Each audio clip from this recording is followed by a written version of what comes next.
So today I'm here with Karan. He's Executive Creative Director at Ogilvy India. And Karan, can you please tell me a little bit more about your current role? Yeah, hi. First of all, thanks for having me here. So I've been in advertising for quite a while in the sense I can't tell you at the top of my mind how many years, so that means it's a lot. I've been in Ogilvy India for the last 6 or 7 years, and I work in it as an executive creative director. I come from more of a copywriting background. And yeah, so I handle a bunch of fun brands. And yeah, so that's pretty much about me. Yeah, so can you take me back, like what inspired you to go into this industry of advertisement? Where did it all start? So actually, I'm a computer science engineer. I was a coder, but at the same time, I liked doing creative stuff. I liked writing. I used to make little animations on the side. At that time, I used to yeah, I found myself watching TV where I'd not watch any of the shows. It would be on mute, and I'd just watch the ads because they were like really funny, interesting, creative, innovative ads at that time. I thought something inspired me. I thought maybe it's a fun way to kind of do creative things, and at the same time not be a struggling artist, but use my creativity for a purpose. So that's what drew me to the industry. I thought it sounds like it would be a lot of fun. And then I joined advertising on a whim because I actually completed my computer science engineering, and right after graduating, I moved to Mumbai and I joined an ad agency. And soon I realized it's not as fun as I thought from the outside because, I mean, a lot of advertising is not fun, at least at that time. Maybe I was just looking at the best of the best, or I was just looking at the little bits that I found interesting, but a lot of it I didn't find interesting. So then I thought, so I did wonder for a while, did I land up in the right place? But then I thought, let me try and make it fun. Let me try and carve a niche for myself where I can start doing things that I actually like and that I actually enjoy. So that's what led me all the way to where I am. Interesting. And did you have any role models early on that kind of inspired you, that you looked up to? So when I joined advertising, I had no idea about anything. Like I couldn't name a single person. I mean, I think when I hadn't watched it, so I knew nothing about the industry. I hadn't read a single book. Of course, I read a few bits and pieces online. I tried to understand, but I was quite clueless. I mean, of course, I had my inspiration to be a creative person was a combination of books and authors and movies and things like that. But within advertising, I really didn't know a single name. So even in my first year in advertising, I really felt like an imposter because I'd see other people talking about some great Volkswagen ad from the past. And I didn't know who they were talking about, what ad they were talking about. I just had to nod along and pretend I knew where I was. I was pretty clueless. I didn't have a role model. And but yeah, it took a while for me to start understanding advertising as an art, because I think from the outside you don't see it as an art. I think everyone has ads that they liked, or they remember watching as kids and things like that. But we don't perceive it from the outside. We don't perceive it as an art form like we do with music and others and movies and even television. It took me a while to understand, to reinterpret advertising as an art, that there is craft involved in even writing a headline in a print ad, to evoke emotion in someone just through a simple headline. And so, yeah. Um, but why do you think we don't see it as an art form at the same way we like see film or music or other kind of similar ways? I think to a large extent, has to do with the fact that most advertising is garbage, and people don't want to see ads, right? And I think that's unfortunate. Like it can be said for most industries. Like if you're into rock music, I mean, most music out there is not rock, so it's not something that appeals to you, but you would still appreciate it as art.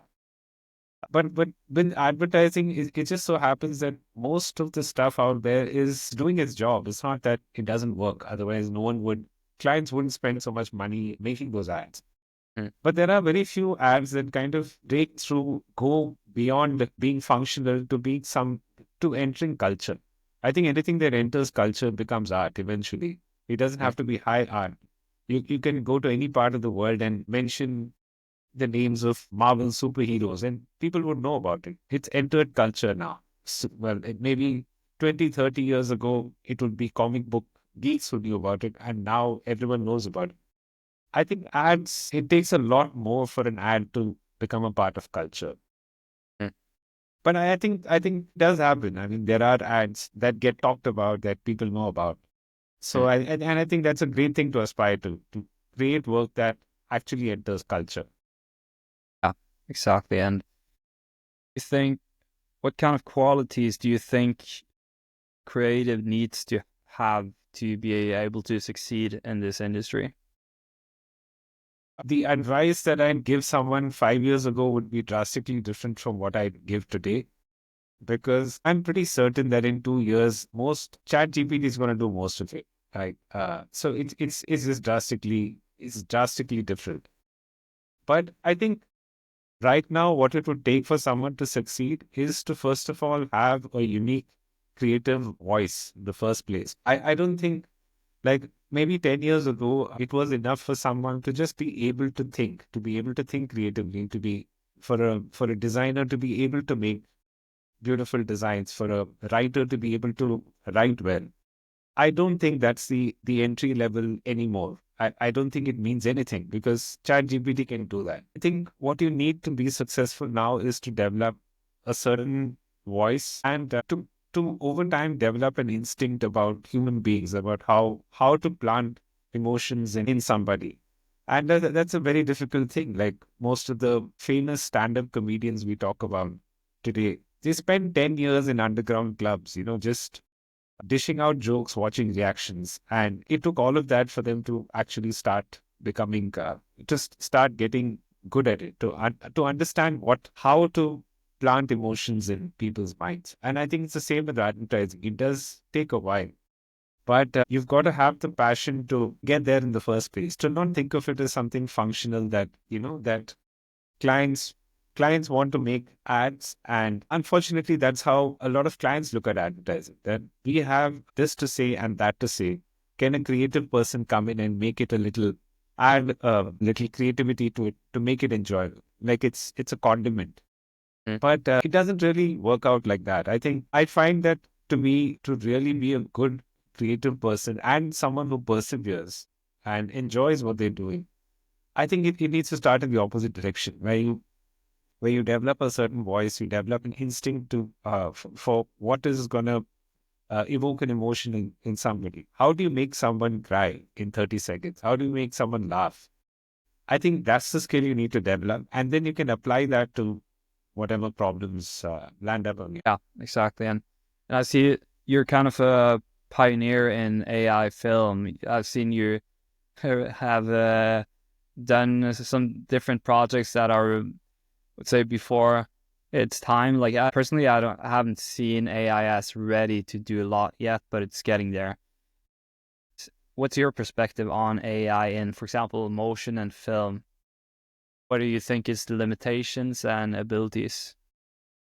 So I think the first part about AI is that I think it's very difficult to grasp the growth of AI, because I don't think there's been anything in human history that has kind of evolved at this rate. For instance, with computers, there was the Moore's law, which kind of predicted how fast processors would get.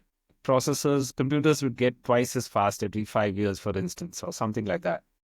I think AI is beyond anything that we've experienced in human history. Like when I made my first AI film, the day I released it, the week that I released it, three new AI apps came out, right, which were way more advanced, which could do video pretty seamlessly. And then I wanted to kick myself. Like, why didn't I wait for a week? I would have made a better film. That's the speed with which things are happening. It's just pretty remarkable how fast it's getting better. But I think the limitations are there are some bits that AI can never do, I feel. The first is I think at least for the next couple of years, I think AI is gonna the best role AI can play for filmmakers is to bring down production costs, where you're able to tell pretty amazing stories and convincingly by just using AI instead of using VFX or finding amazing locations and things like that. But I don't think the biggest limitation I foresee is replacing actors with AI, because you can get the most realistic image out there, but the audience knows there's nothing behind those eyes. Mm. There's nothing human in there. There's no emotion in there. Can be a flawless imitation of a human being, but I don't think you can connect to a character on screen unless you know that it's a person there. So I think we might all lose our jobs, but actors won't. Is my is my guess for the near future. And I guess you also need to have a vision to be able to make a film. Like the director is still relevant.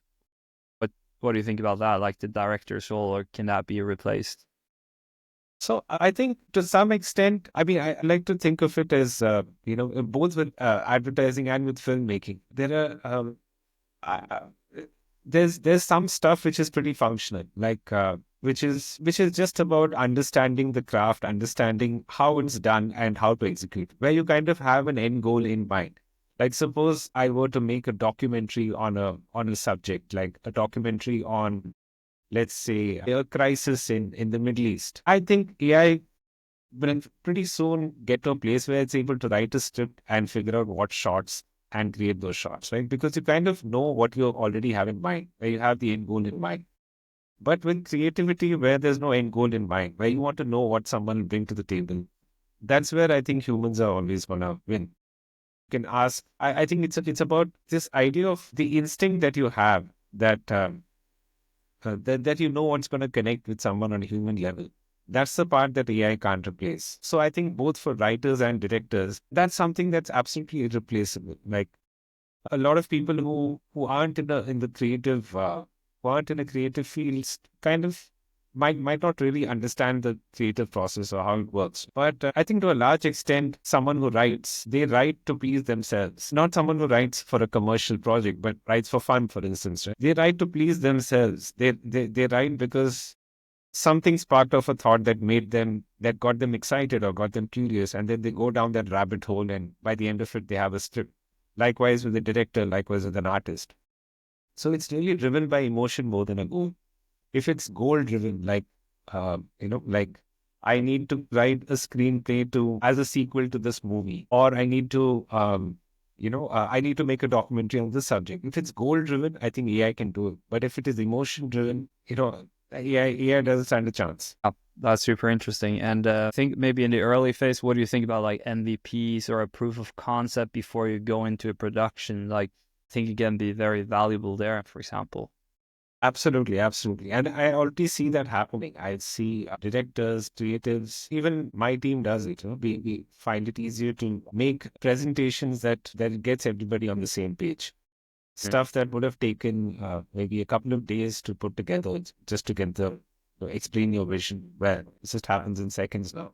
So Mm. I think that is a very exciting. That's one of the most exciting aspects of AI in the short term. That there are people who have great ideas, but how do they communicate that to everyone in the room? That it was very difficult until even a year ago. And Mm. it's that's really changed a lot. Talking about exciting, what inspires you to? I think what inspires me is the belief that it's possible to actually influence culture through advertising. And I think that's the most exciting thing of any creative endeavor.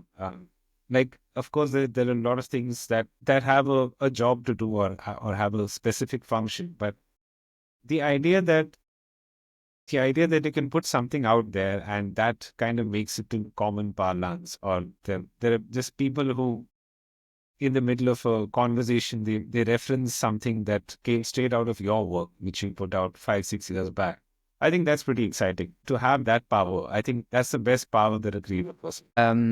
I would love to talk more about your work. And you have like 1, 2, 3 campaigns or work you're proud of, like something you feel like you did really well? I think one of them, I would say, there's a chocolate brand called Cadbury Five Star, it's probably, I think it's only available in a few countries. Cadbury is probably available everywhere, but Five Star is kind of unique to India and a couple of other countries. And on that brand, last year when, I mean, speaking of AI, with all this conversation about AI taking away jobs, we kind of took a dig at that. We actually created a university called Nothing University. The tagline of the chocolate is Eat Five Star, Do Nothing. So it's a pretty irreverent tagline in the first place. It comes from, brands like Nike asking people to being motivational and saying just do it. This is the exact opposite of that. When everyone was talking about AI last year, we chimed in saying, don't worry about AI taking away jobs, because there's still one thing you'll get to do in the future, and that's nothing. So we created a whole university to teach people how to do nothing in the future while AI does all the work. So that, I mean, it was just a lot of fun, and we just put it out there. We actually made a website with courses and everything. And I mean, that was shared like crazy. Like even months later, it suddenly was shared all over the world. I think that's the most fun you can have in advertising, when you see your work just being shared by people just because they find it entertaining, just as a piece of entertainment. So I think it's stuff like that I find the most exciting, more than winning awards and anything else. I think just people sharing ads like they're just a piece of entertainment is, I think, the most exciting. Uh, did you have like, when you started out, did you have one project that made you feel like you were understood that this is where I want to be? Like something that made you realize this is the industry I want to be in, that you did yourself? That I did myself. Yeah, like a breakthrough or some turning point in your career. I don't know if there was a big breakthrough. Like I'm sure there were things I did back then which I was proud of, which I look back at and cringe right now. So I don't. I can't identify anything, but I think it's always there. There's always something in a heap of things that are just like stuff that you're just doing because you have to. There's always a couple of things that you look at, and it makes you smile. That makes you feel nice that that you came up with something like that, and it's actually out there and people are looking at it. So I don't think I can name anything, but yeah, there were for sure. Like for people who want to go, we kind of talked a little bit about this, but people who want to go into this industry today, do you have an advice for them? Like it's changing so fast. Like what would you advise today? I think the first thing would be to be very clear about your expectations, about why you're in it in the first place. Because I don't think advertising is really a job anymore. I don't think it's going to be. I think the structure is going to change quite drastically. Right? How like, if you've seen Mad Men, I think that's the reference point that most of the world understands about advertising. Mad Men is set in the 60s, between the 60s and now. Structurally, there isn't anything too different about advertising. You still have copywriters, you have art directors, you have creative directors, you have account management, and everyone has a role to play, and they solve business problems for clients. I think the role of a creative person is going to change quite drastically, because I don't see why a client anymore would seek a creative just to make an ad, because I think very soon, like a client that doesn't have the money and just needs to come up with social media posts for their social media account, I think they can get by just fine with ChatGPT. The only reason they're going to seek a creative is for their taste, specifically for if they feel, okay, I like this person's instinct, or how good they are at making people laugh, or how good they are at doing amazing stunts that gets the world talking, or beautiful emotional films that people watch and share, and that makes them cry. I think people will seek specific skills that are emotional, and it's very likely creatives will get pigeonholed as someone will be known as a creative who can make beautiful beauty commercials, someone who's good at making short, funny ads.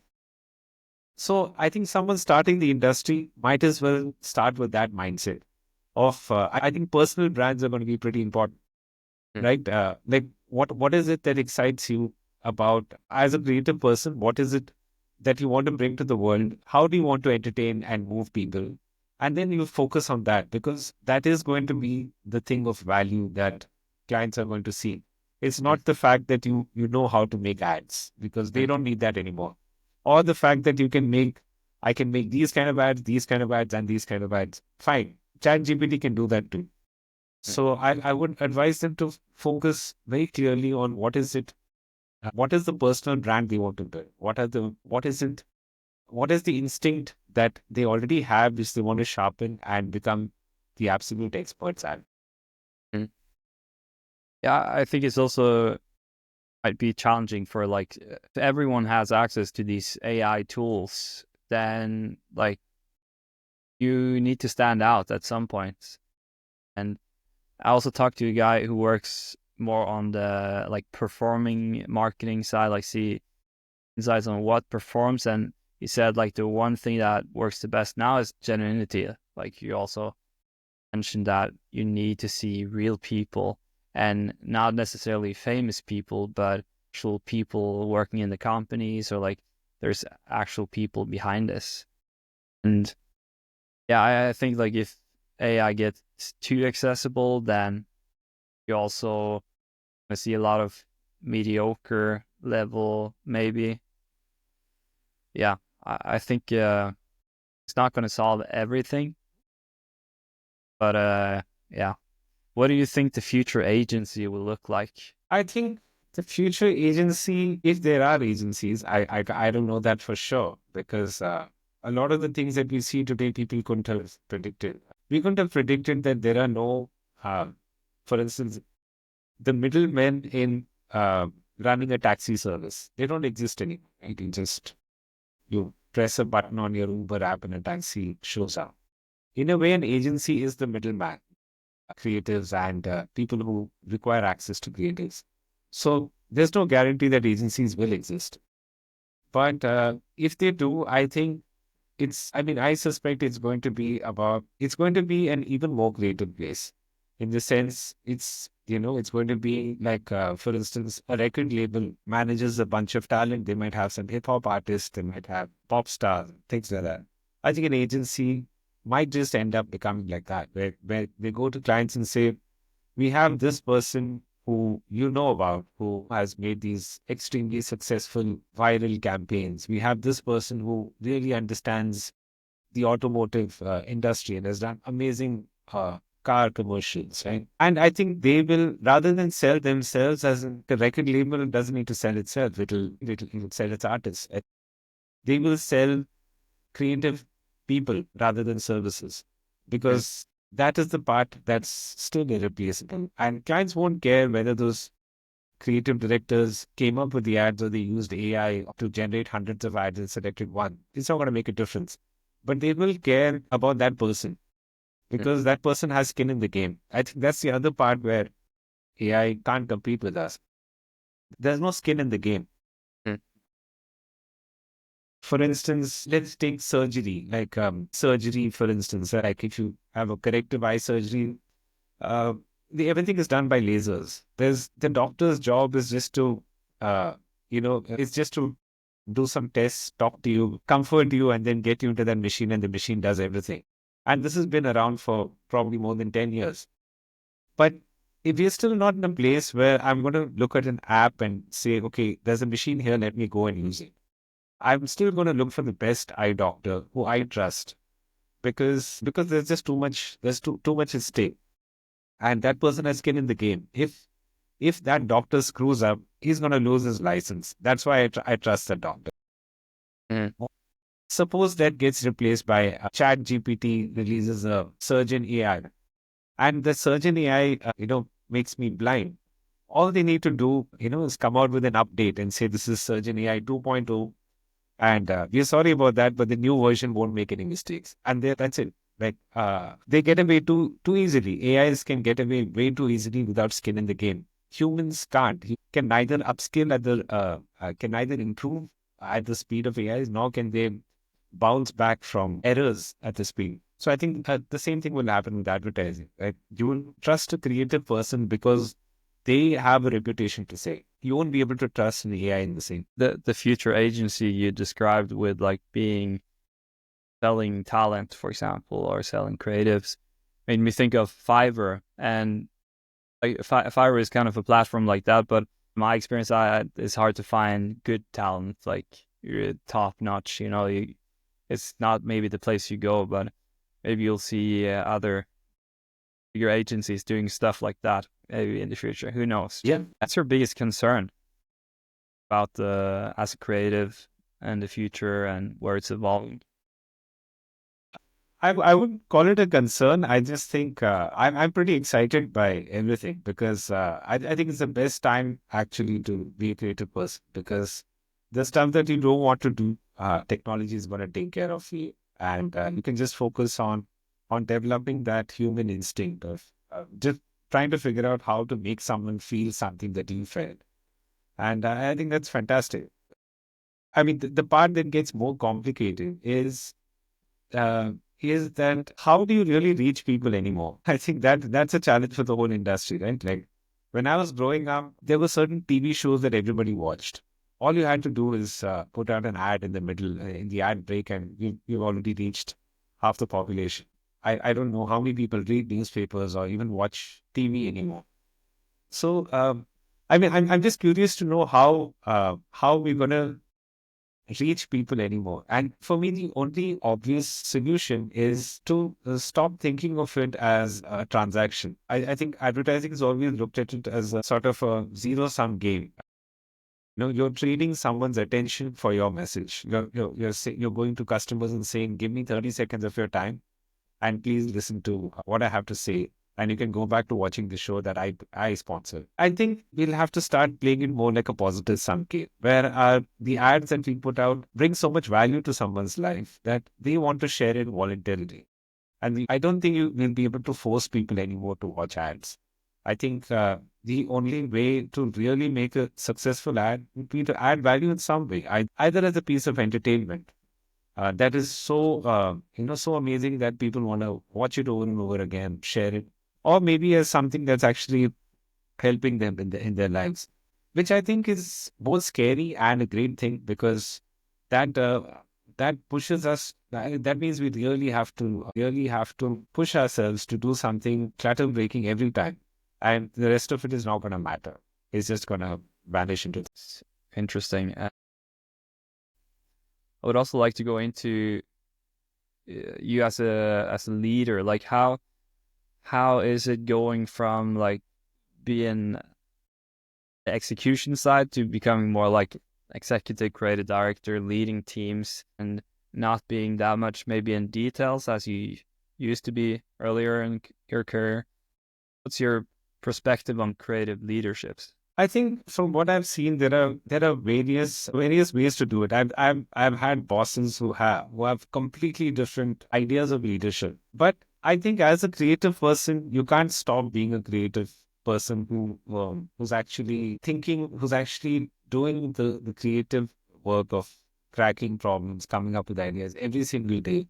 I think if you lose practice, then you just end up being a manager. Maybe that works in other fields, but I don't see it really working in advertising. I think you have to be a creative person through and through. You might not be involved in every single thing, but if you reach a point where you're not doing creative work and you're just spending all day in meetings and giving approvals to your team, then I think you need to find a way to force yourself to think of things because if you're not constantly doing what you love, why you joined the industry in the first place, which is to just use your brain and come up with something amazing that makes you feel something that you want others to feel, I don't think you can lead too well either.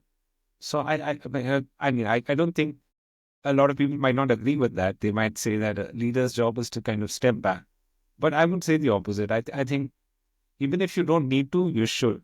because that I think that makes a better leader in a creative sphere. Super interesting. And yeah, I really appreciate your insights. It's been a pleasure talking to you. And yeah, it made me think a lot about, especially AI, a conversation, how the future of the industry would look like. And remains to see. We'll see. Thank you again for sharing. And have anything you'd like to add towards the end? Yeah, don't fear AI. Welcome it. Thank you. Thanks a lot, Farah.